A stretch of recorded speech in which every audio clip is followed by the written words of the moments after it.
I have been watching Daredevil, the original show.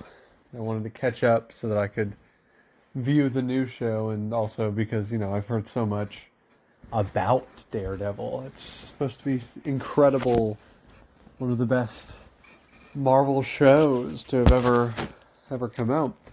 And while they're not lying, they ain't lying. Holy shit! I'm only 3 episodes in, but oh my god, it's so good. It's already so good.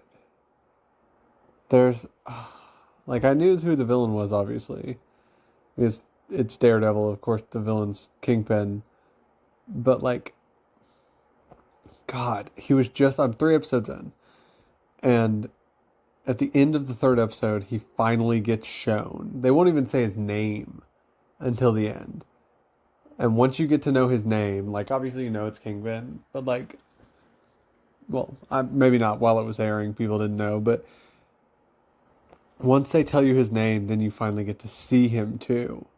And he's just like looking at this white painting, and the art lady trying to sell it to him is giving him a spiel. Where she's like, it's not about who paints it or the skill required to paint it or even the art itself. All that matters is what it makes you feel. And then she looks at him and he looks at her, and you finally get to see his face, and all he says is, "It makes me feel lonely." And it's just like this white, it's such a good, the music, oh, the score, God, it's cinema. It's really good. And God, it's not even the only piece of peak cinema in that episode. Like, the second episode's incredible. It's so good. The fact that you don't get to see the second episode, you don't see the action. Like, it's all the aftermath of what you would assume the episode would be about. And because of that, it's like, it's so much more interesting, and it's all like dialogue driven. It's so good. Oh my God, it's so good. I like each episode so far has shown, like, highlighted different aspects of Daredevil and the storytelling. And this one was much more on the law side. And we get this moment where Matt, as the lawyer, obviously, is giving his final defense, his closing argument in a case that's very related to the plot of the episode. He's defending a career hitman, but he took the case partially for the money because his firm needed it, but mostly because he needed to be close to this guy because he was on the trail and he was trying to figure out who his actual boss is, which he figures out at the end of the episode. But in the closing argument, he's giving this big speech about good and evil and law and justice and punishment. And holy shit, Charlie Cox is a good actor. He nails it, and it's written so well. It's a beautiful speech delivered. Like, if I was still in theater, holy shit, I would have absolutely picked that for my monologue.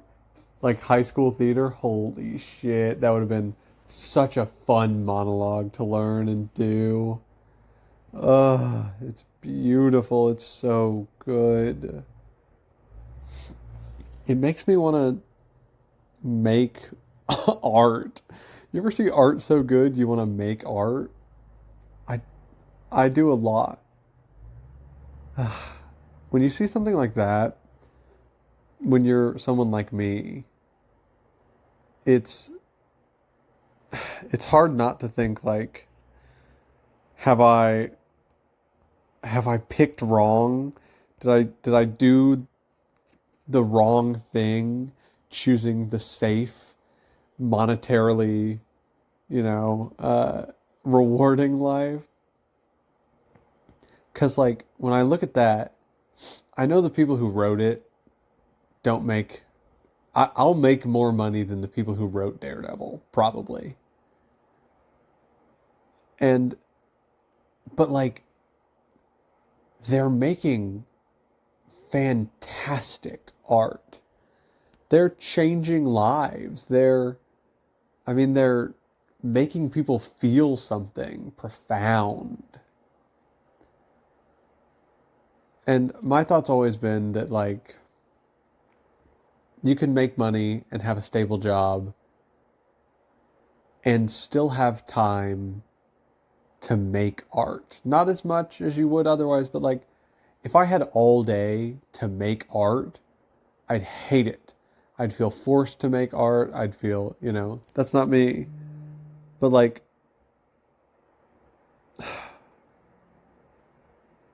sometimes you think, wouldn't it be nice to make art all day? To just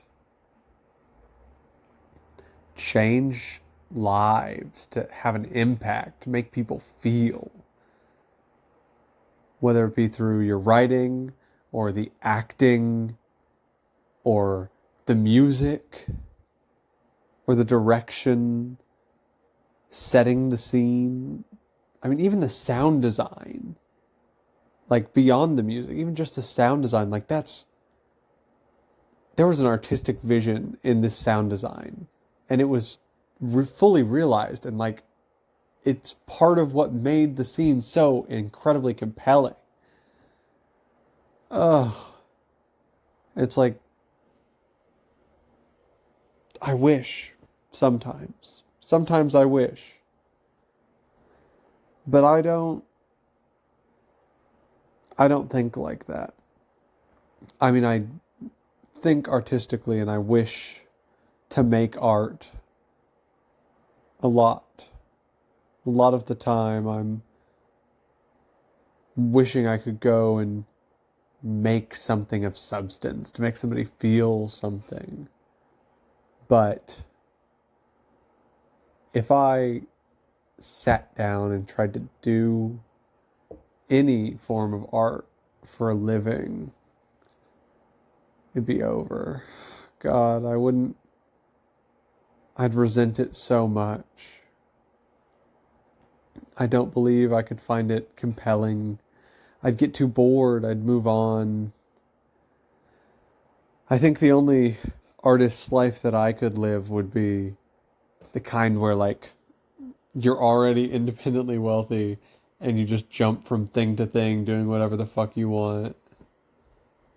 Tom Cruise ass kind of artist. Just want to learn how to fly a helicopter for my movie. But sometimes I know that I would be one of those, and that's, you always see like actors, and I think it's usually actors to be honest, but you always see them trying to move into other creative roles like directing or writing or music.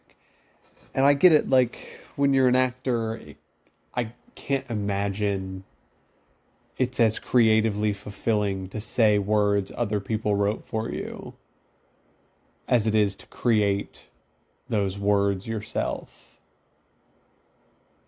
and see them brought to light. That would be my guess.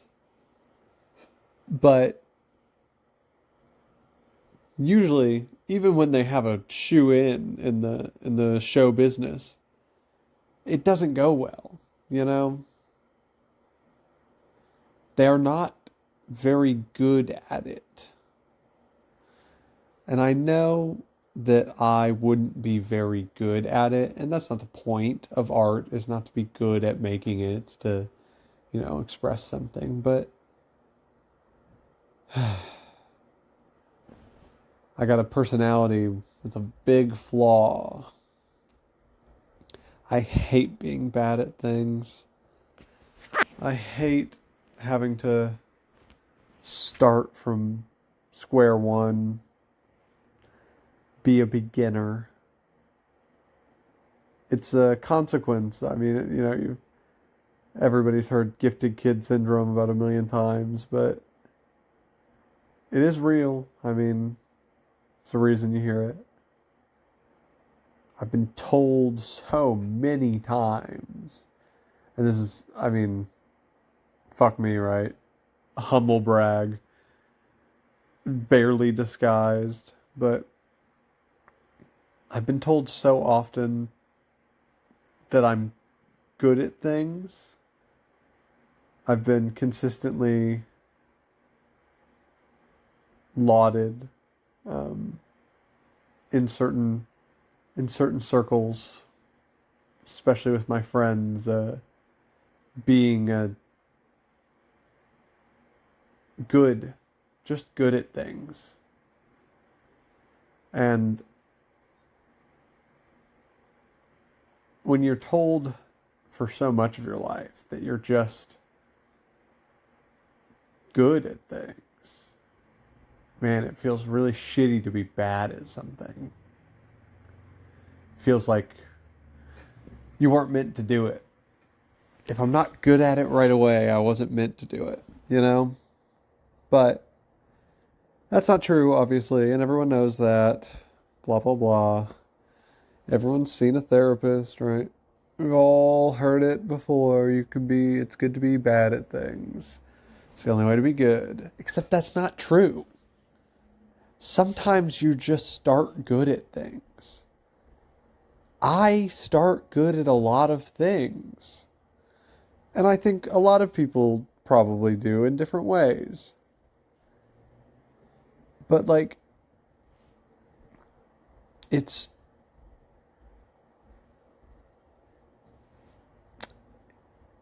almost, it's like a little paradox. It's less fulfilling to be automatically good at something, but it's also unfulfilling to be bad at something. So it's not a paradox, but it's a catch-22, you know? Uh, but that's what good art does. It makes you think, right? It makes you think, makes you feel, and it makes you want to make your own art. And you see how beautifully someone can communicate emotion. You just want to tap into that in you and communicate that emotion. I mean, performing on stage, I get why you do it. I get why people do it. Performing for people, making them feel, it's something that I can only imagine is so rewarding.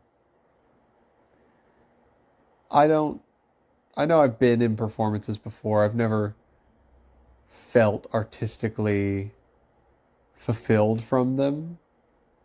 They were fun, but I've never felt, being in the Gondoliers opera does not make me being, just a side zero line nobody in the Gondoliers doesn't make me feel like I'm communicating art to people. It doesn't make me feel like I'm making people feel things. But I have to imagine on some level, at a certain point, it does, right? I don't know if there's ever been a time where I felt a performance gave me any artistic fulfillment. I don't know. I mean, I think the closest is probably jazz. Singing in a jazz choir definitely was the closest I felt to that. Maybe singing that solo, singing Imagine, I felt like I really did something. I made people feel, and I had my moment to communicate. weirdly, I get the same feeling giving presentations. Not in the same way. It's not as fun. But like speaking publicly, talking to people, giving a presentation, it is a kind of performance. And it's one that I'm good at. And one that I've had the opportunity to do. And I don't make them feel, but like I kind of try. I don't really, it's not like I'm inspiring people or anything, but I try to make people feel like they're having a good time, I guess, when I speak publicly. It's definitely not as fulfilling, but it's a weirdly similar feeling for me. I don't know. I think that's kind of why that specific career path seems so appealing to me. My meetings and presentation focused career path. I hope it works out. Well, that's all. Love you. Bye.